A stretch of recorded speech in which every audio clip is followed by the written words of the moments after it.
Hello ಎಲ್ರಿಗೂ ನಮಸ್ಕಾರ. ಎಂಥ ಸೆಮಿಫೈನಲ್ ಮ್ಯಾಚ್ ಗುರು. ಫಿನಾಲೆನಂತೂ ನಿಜಕ್ಕೂ ಬೆಂಕಿ ಅಂತಲೇ ಹೇಳ್ಬೋದು. ಕೇವಲ 33 ಬಾಲ್ನಲ್ಲಿ 100 ಹೊಡೆದಿದ್ದಾರೆ, ಅದು ಕೂಡ ನಾಕ್ಔಟ್ ಪಂದ್ಯದಲ್ಲಿ. ನಿಜಕ್ಕೂ ಬೆಂಕಿ ಬ್ಯಾಟಿಂಗ್ ಅಂತಲೇ ಹೇಳ್ಬೋದು. ಸೌತ್ ಆಫ್ರಿಕಾದ ಕನಸನ್ನು ಮತ್ತೊಮ್ಮೆ ನುಚ್ಚುನೂರು ಮಾಡಿದ್ದಾರೆ ನ್ಯೂಜಿಲೆಂಡ್ ತಂಡ ಅಂತಲೇ ಹೇಳ್ಬೋದು. ಸೊ ಸೆಮಿಫೈನಲಲ್ಲಿ ಕೇವಲ 12.5 ಓವರ್ನಲ್ಲೇ ಮ್ಯಾಚ್ ಚೇಸ್ ಮಾಡಿ ಮುಗಿಸ್ಬಿಟ್ಟಿದ್ದಾರೆ ನ್ಯೂಜಿಲೆಂಡ್ ತಂಡ. ಮತ್ತೊಂದು ಹಾರ್ಟ್ ಬ್ರೇಕನ್ನು ಕೊಟ್ಟಿದ್ದಾರೆ ಸೌತ್ ಆಫ್ರಿಕಾ ತಂಡಕ್ಕೆ.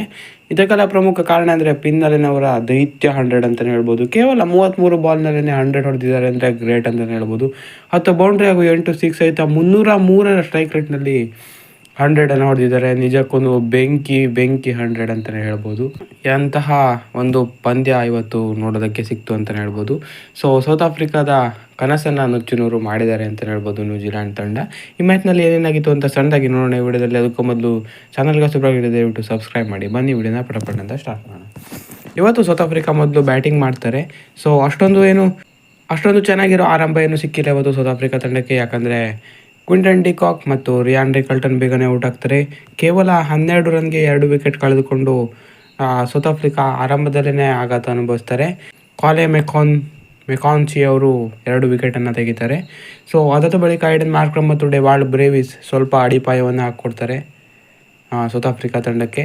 ಒಂದು ಒಳ್ಳೆ ಪಾರ್ಟ್ನರ್ಶಿಪ್ ಬರುತ್ತೆ, 43 ರನ್ಗಳ ಪಾರ್ಟ್ನರ್ಶಿಪ್ ಬರುತ್ತೆ ಮಾರ್ಕ್ರಮ್ ಮತ್ತು ಬ್ರೇವಿಸ್ ಅವರ ನಡುವೆ. ಇನ್ನೇನು ಎಕ್ಸಲರೇಟ್ ಮಾಡ್ತಾರೆ ಅನ್ನೋಷ್ಟರಲ್ಲಿ ಮಾರ್ಕ್ರಮ್ ಔಟ್ ಆಗ್ತಾರೆ ರಚಿನ್ ರವೀಂದ್ರ ಅವ್ರಿಗೆ. ಅದಾದ ಬಳಿಕನೇ ಡೇವಿಡ್ ಮಿಲ್ಲರ್ ಬರ್ತಾರೆ, ಅವರು ಕೂಡ ಬೇಗ ಔಟ್ ಆಗ್ತಾರೆ. ರಚಿನ್ ರವೀಂದ್ರ ಅವ್ರಿಗೆ ಔಟ್ ಆಗ್ತಾರೆ ಅವರು ಕೂಡ. ಸೊ ಅದಾದ ಬಳಿಕ ಡೆವಾಲ್ಡ್ ಬ್ರೇವಿಸ್ ಅವರು ಕೂಡ ಔಟ್ ಆಗ್ತಾರೆ. ಸೊ ಅದರೊಂದಿಗೆ south Africa on deep trouble ಅಂತಲೇ ಹೇಳ್ಬೋದು. 77ಕ್ಕೆ 5 ವಿಕೆಟನ್ನು ಕಳೆದುಕೊಳ್ತಾರೆ. ಅದಾದ ಬಳಿಕ ಒಂದು ನೆಕ್ಸ್ಟ್ ಲೆವೆಲ್ ಪಾರ್ಟ್ನರ್ಶಿಪ್ ಬರುತ್ತೆ ಟ್ರಿಸ್ಟನ್ ಸ್ಟಬ್ಸ್ ಮತ್ತು ಮಾರ್ಕೋ ಯಾನ್ಸನ್ ಅವರಿಂದ. ಸೊ ಈ ಪಾರ್ಟ್ನರ್ಶಿಪ್ನಲ್ಲಿ ನೆಕ್ಸ್ಟ್ ಲೆವೆಲ್ ಆಗಿ ಆಡಿದ್ದು ಅಂದರೆ ಮಾರ್ಕೋ ಯಾನ್ಸನ್ ಅವರು ನೆಕ್ಸ್ಟ್ ಲೆವೆಲ್ ಆಗಿ ಬ್ಯಾಟಿಂಗ್ ಮಾಡ್ತಾರೆ ಇವತ್ತು. ಸೌತ್ ಆಫ್ರಿಕಾ ಪರವಾಗಿ ಹೈಯೆಸ್ಟ್ ರನ್ ಸ್ಕೋರ್ ಇವತ್ತು ಅವರೇ ಮಾಡಿರೋದು. ಸೊ 30 ಬಾಲ್ನಲ್ಲಿ 55 ರನ್ ಹೊಡಿತಾರೆ ಮಾರ್ಕೋ ಯಾನ್ಸನ್ ಅವರು. ಸ್ಟಬ್ಸ್ ಕೂಡ 29 ರನ್ಗಳ ಕ್ಯಾಮಿಯೋ ಆಡ್ತಾರೆ. ಸೊ ಇದರೊಂದಿಗೆ ಸೌತ್ ಆಫ್ರಿಕಾ ಒಂದು ಒಳ್ಳೆಯ ಮೊತ್ತ ಅಂತಲ್ಲ, ಆದರೂ ಕೂಡ 169 ರನ್ಸ್ ಕಲೆ ಹಾಕೋದಕ್ಕೆ ಆಗುತ್ತೆ. 77ಕ್ಕೆ 5 ವಿಕೆಟಿಂದ ಕಳೆದುಕೊಂಡಿದ್ದ ತಂಡ 169 ಮಾಡಿದೆ ಅಂದರೆ ಖುಷಿ ಪಡೋದೇನೆ. ಸೊ ಮಾರ್ಕೋ ಯಾನ್ಸನ್ 5 ಸಿಕ್ಸ್ ಹಾಗೂ 2 ಬೌಂಡ್ರಿ ಸಹಿತ 55 ರನ್ ಹೊಡಿತಾರೆ. ಸೊ 170 ರನ್ ಸ್ವಲ್ಪ ಕಾಂಪಿಟೇಟಿವ್ ಆಗಿರುತ್ತೆ ಅಂತ ನಾವು ಅಂದ್ಕೊಂಡ್ರೆ ಸೈಫರ್ಟ್ ಮತ್ತು ಪಿನ್ ಅಲೆನ್ ಬೇರೆಯೇ ಲೆವೆಲ್ನಲ್ಲಿ ಬಂದಿದ್ರು ಅಂತಲೇ ಹೇಳ್ಬೋದು. ಸ್ಟಾರ್ಟಿಂಗ್ನಿಂದನೇ ಬೌಂಡ್ರಿ ಸಿಕ್ಸರ್ಗಳ ಸುರಿಮಳೆಗೈತಾರೆ ಅಂತಲೇ ಹೇಳ್ಬೋದು. ಸೌತ್ ಆಫ್ರಿಕಾ ಬೌಲರ್ಸ್ಗೆ ಸೆಟಲ್ ಆಗೋದಕ್ಕೆ ಬಿಡೋದಿಲ್ಲ, ಇನ್ಫ್ಯಾಕ್ಟು ಆ ಲೆವೆಲ್ಗೆ ಹೊಡಿತಾರೆ. ಸೊ ಮೊದಲ ಓವರ್ನಿಂದನೇ ಸ್ಟಾರ್ಟ್ ಮಾಡ್ಕೊಳ್ತಾರೆ, ಮೊದಲ ಓವರ್ನಿಂದನೇ ಬಿಡೋದಿಲ್ಲ, ಆ ಲೆವೆಲ್ಗೆ ಬ್ಯಾಟಿಂಗ್ ಬರುತ್ತೆ ಅಂತಲೇ ಹೇಳ್ಬೋದು.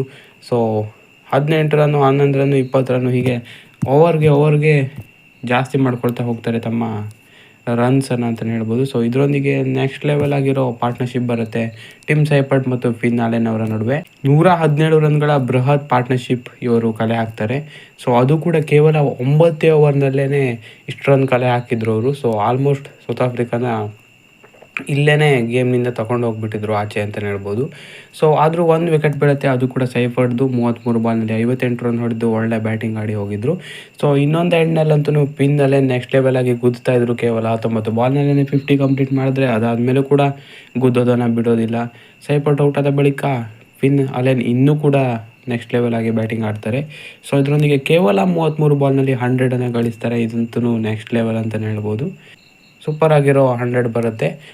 8 ಸಿಕ್ಸರ್ ಹಾಗೂ 10 ಬೌಂಡ್ರಿ ಸಹಿತ 33 ಬಾಲ್ನಲ್ಲೇ 100. ಸೊ ಕೊನೆಗೆ 6 ಹಾಕೋ ಮುಖಾಂತರ ಮ್ಯಾಚನ್ನು ವಿನ್ ಮಾಡ್ತಾರೆ. ಫೈನಲ್ ಕೂಡ ತಲುಪೋ ಥರ ಮಾಡ್ತಾರೆ ನ್ಯೂಜಿಲೆಂಡ್ ತಂಡವನ್ನು. ಸೊ ನಾಳೆ ಇಂಡಿಯಾ ಮತ್ತು ಇಂಗ್ಲೆಂಡ್ ಮ್ಯಾಚ್ ಇದೆ. ಸೊ ಅವರಲ್ಲಿ ಯಾರು ವಿನ್ ಆಗ್ತಾರೋ ನ್ಯೂಜಿಲೆಂಡನ್ನು ಫೇಸ್ ಮಾಡಬೇಕಿದೆ. ನ್ಯೂಜಿಲೆಂಡ್ ಅಂತೂ ನೆಕ್ಸ್ಟ್ ಲೆವೆಲ್ ಫಾರ್ಮ್ನಲ್ಲಿದ್ದಾರೆ ಹಾಗೆಯೇ ಸುಮ್ಮನೆ.